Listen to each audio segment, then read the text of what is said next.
mooy Abdou Nguer man mënuma wax lan la def d'accord mënuñu ma wax ne lii la def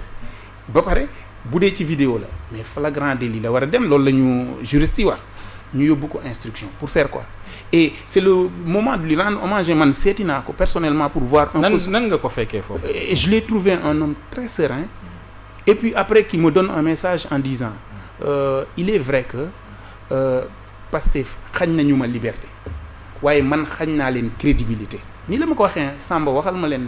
xañ nañu ma liberté mais xañ naa leen crédibilité parce que aux yeux de tout le monde c'est maintenant clair que ñi nii affaire justice taxu leen jug et ça je valide sa déclaration là et cette thèse là aujourd'hui am na un pro Pastef bu ne Covid-19 médecins yi dañ daan à la limite rey nit ñi loolu la insinué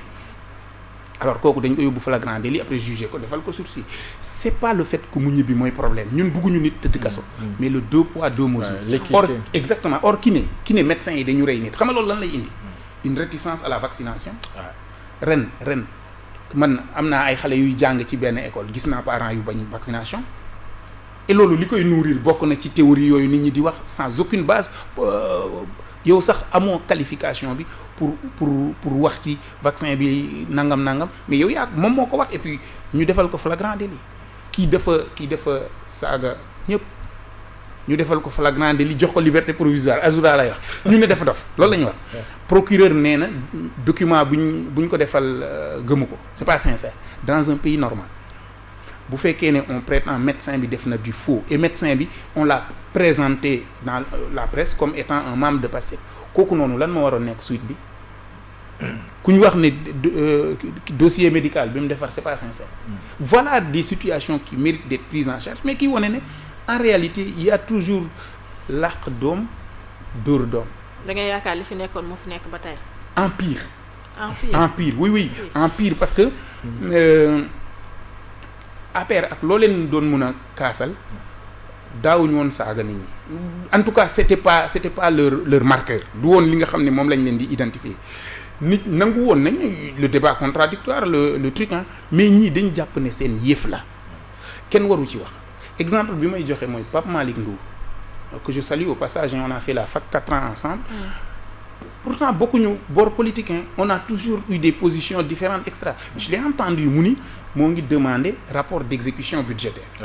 d'accord trimestriel. Mais qu'est-ce qu'il y a de plus normal mais xam nga Ismaïla Diallo député Pastef nu ko wax suñu budget la bàyyil ñu gérer ko ni ñu ko bëggee après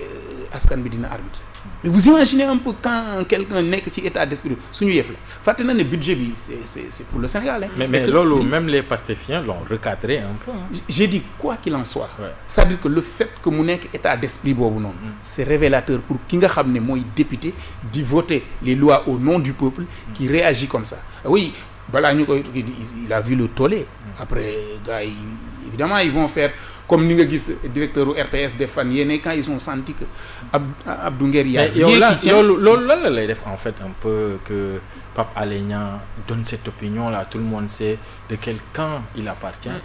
mais qu'il fasse ce genre de sortie là yow est-ce que ça fait pas un peu revenir un peu plus d'espoir quoi de se dire que même au sein même de Pastef je veux dire du régime actuel il y a quand même des voix critiques qui alertent quand il faut. J'ai dit l'échelle de mesure c'est pas que les gens alertent non du temps de l'APR aussi amoon na ko Alioune Badara Cissé paix à son âme oui il alertait Moustapha Cissé Lo par moment quoi qu'on puisse dire doon na alerter ñeneen ak Moustapha Diakhaté donc c'est pas nouveau li am solo mooy quels sont les faits or les faits mooy ba ni may wax ak yow nii Abdou Nguer est en détention et après ñu commencé di yokkaat yeneen charge yokkaat nangam c'est du déjà vu loolu noonu yëpp encore une fois. mais cette position de Pape Alé qu'est-ce que yow lan nga ci xalaat. j'ai dit xaaruma ci dara lu dul que ça soit suivi d'acte tant que affaire yi amul acte c'est du déjà vu xam nga loolu c'est en fait une tactique pour dire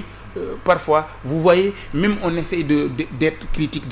on cherche pas à ce qu'il soit critique ou pas qu'ils le disent en public ou en privé c'est les faits qui comptent maanaam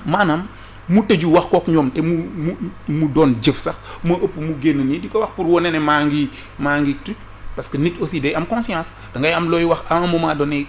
opinion bi génn sonal la ba nga xam parce que defuñu ko rek mu wax ko affaire dafa jël temps